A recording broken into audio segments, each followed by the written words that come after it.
see nothing but positive impact when you tell people around you, people who you work with, the truth about who you are.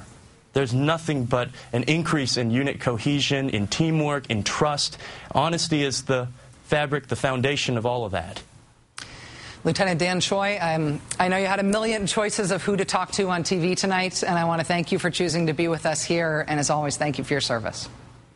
Rachel, we wouldn't be here with Don't Ask, Don't Tell if it wasn't for people like you who stick to the facts and tell them unashamedly. So I have you to thank, and I believe all of America owes you a debt of gratitude. Thank you very much. You're way too kind. Thanks, Dan. Good luck to you, man. Stay in touch, okay?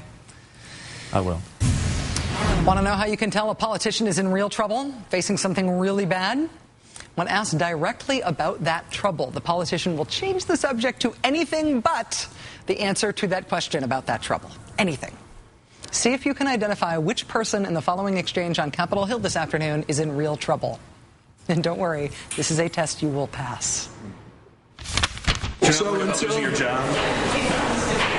What are you talking about? You're just trying to make copy? What job? The one I got? Yeah. I mean, it was presented serious violation. How do you think I got my job? I was elected, right? How do you think I lose it? Well, there's two ways. You could lose it by if your colleagues voted you out of here because of ethics violations, or if your constituents did not find you. What station are you from? NBC. MSNBC. While you're young, I guess you do need to make a name for yourself, but basically, you know it's a dumb question, and I'm not going to respond. Mr. Rangel, will you address... What's it got to do with it? How's it a dumb question? If you allegations that are made by some people. Yes.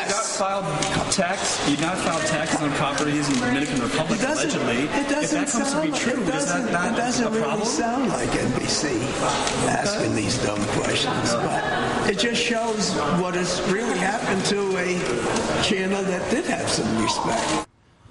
Wow. That was Democratic Congressman Charlie Rangel of New York, a congressman since 1971, completely blowing off a legitimate question from our own Luke Russert by insulting Luke Russert and our own Fair News division.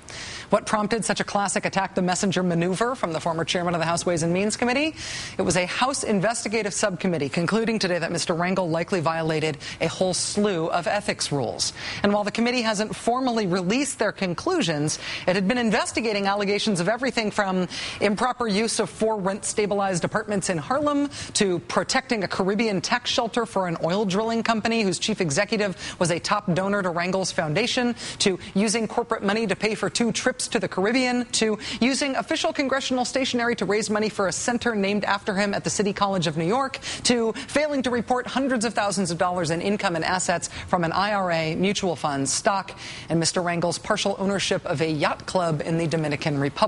The list goes on and on.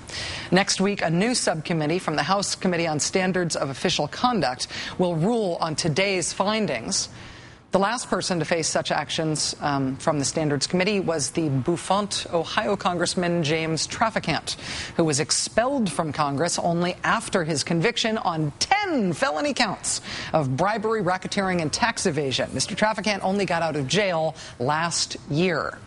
So Congressman Charlie Rangel is probably a little tense today, which may explain his answer to Luke Russert's direct, straightforward question about his problems. It doesn't really sound like NBC asking these dumb questions. If you translate that from politician in deep trouble ease into English, it translates as, I'm obviously in deep trouble, kid.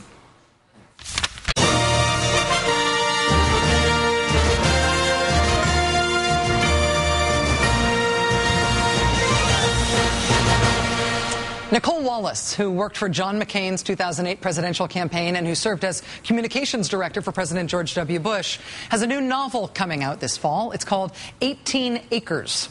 Which is an insidery name for the White House.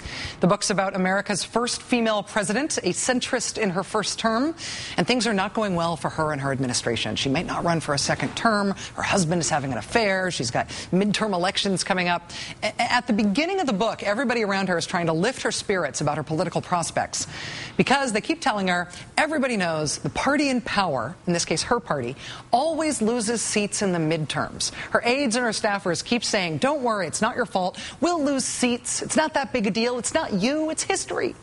And this is the way it always goes. Don't worry. The party in power loses seats in midterm elections. That's an axiom. And that is just one way we know that that political axiom is so well understood, so accepted, and so true that it even shows up in subplots in political fiction. You don't even have to prove it. Everybody just knows it. It just happens. But in real life, for these midterm elections, when you look at how this inevitable thing is really going to happen, it sort of feels less inevitable. Take the states of Colorado and Nevada, for example. These states should be ripe for the Republican Party picking. Both went for George W. Bush in 2004 and then to Barack Obama in 2008. Democrats trying to hold on to major offices in these states have had really soft polling numbers. And we're supposedly in this political climate of anti-incumbent rage, right? If the Republicans are indeed fixing to take our country back, Colorado and Nevada are our country that they're talking about. On paper, in theory. But look at how it's playing out in real life. Why should you vote for me? Because I do not wear high heels. Let us take a moment to appreciate this. This is a lawyer named Ken Buck running against another Republican named Jane Norton for their party's nomination for Senate in Colorado. And what Ken Buck just did there on tape is not something that happens really often in politics. If you're running against a Ken Buck, it doesn't get this good. You don't just get handed something this spectacular to work with in your campaign. Not willing to miss this double rainbow of an opportunity, Jane Norton's campaign against Ken Buck immediately fired back. Why should you vote for me? Because I do not wear high heels. Play that again. Why should you vote for me? Because I do not wear high heels. I have cowboy boots. They have real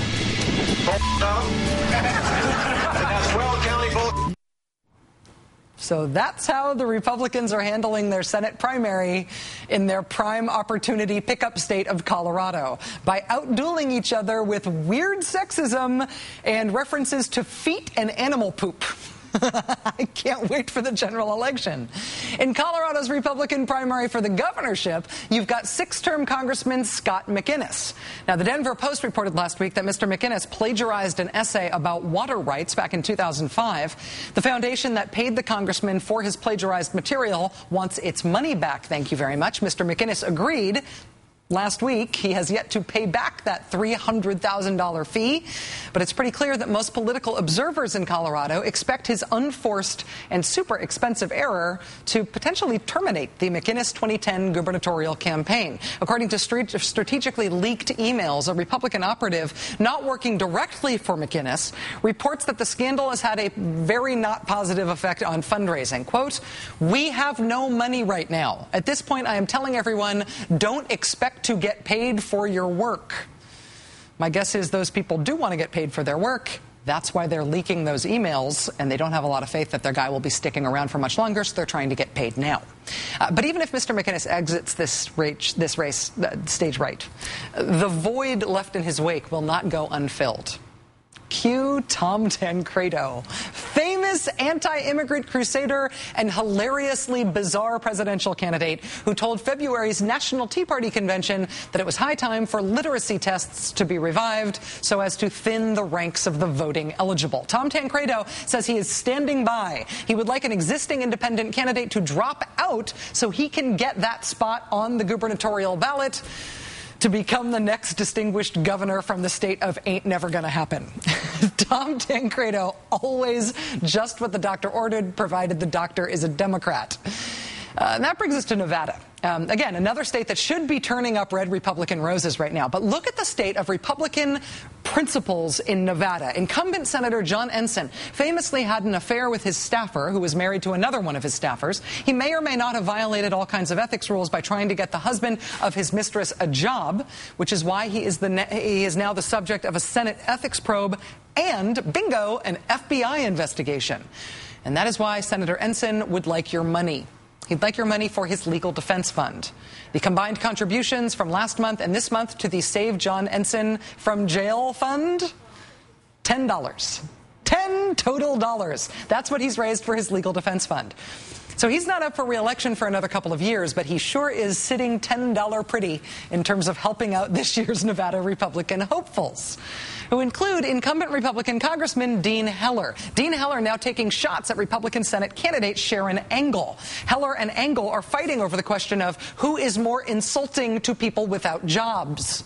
And this is honestly a hard one for me to answer. On the one hand, you've got Sharon Engel calling unemployed people spoiled.